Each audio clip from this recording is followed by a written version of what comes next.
ลับมาพบกับ Kids Cooking ค่ะวันนี้มีวิธีทำพุดดิ้งเด้งดึงง่ายๆมาฝากกันด้วยไปดูวิธีทำพุดดิ้งนมสดรสช็อกโกแลตกันค่ะ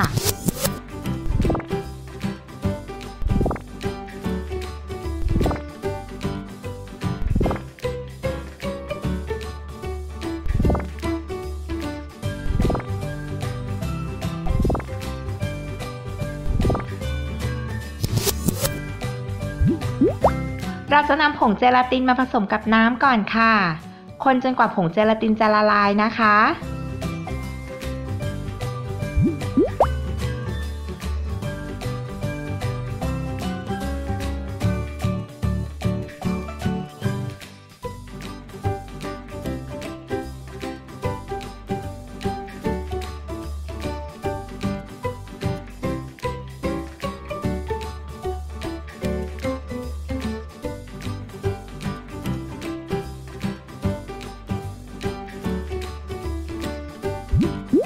จากนั้นก็นำนมจืดนมข้นหวานนมข้นจืดแล้วก็ผงโกโก้นะคะคนผสมในหม้อให้เข้ากัน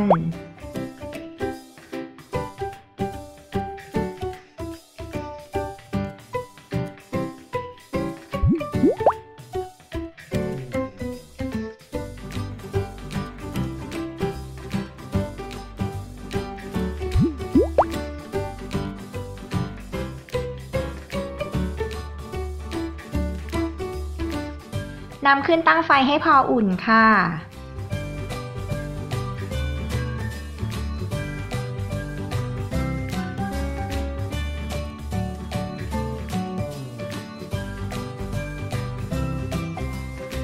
เสร็จแล้วก็นำผงเจลาตินผสมกับน้ำใส่ลงไปค่ะแล้วก็คนจนกว่าจะเข้ากันให้แค่พออุ่นๆนะคะไม่ต้องถึงกับเดือดแล้วก็พักไว้สักครู่ค่ะนำไปเทใส่พิมพ์ที่เตรียมเอาไว้นะคะแล้วก็นำไปแช่เย็นจนกว่าจะเซ็ตตัวค่ะ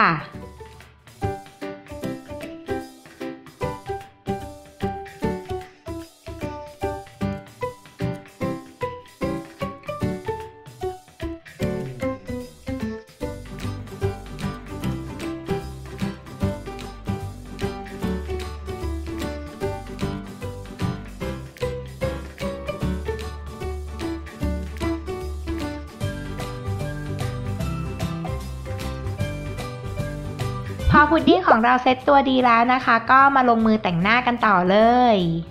เราจะใช้ไวท์ช็อกโกแลตแล้วก็ช็อกโกแลตในการแต่งหน้านะคะ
เรียบร้อยแล้วค่ะพุดดิ้งนมสดรสช็อกโกแลตของเราน้องๆสามารถทำได้สบายมากค่ะ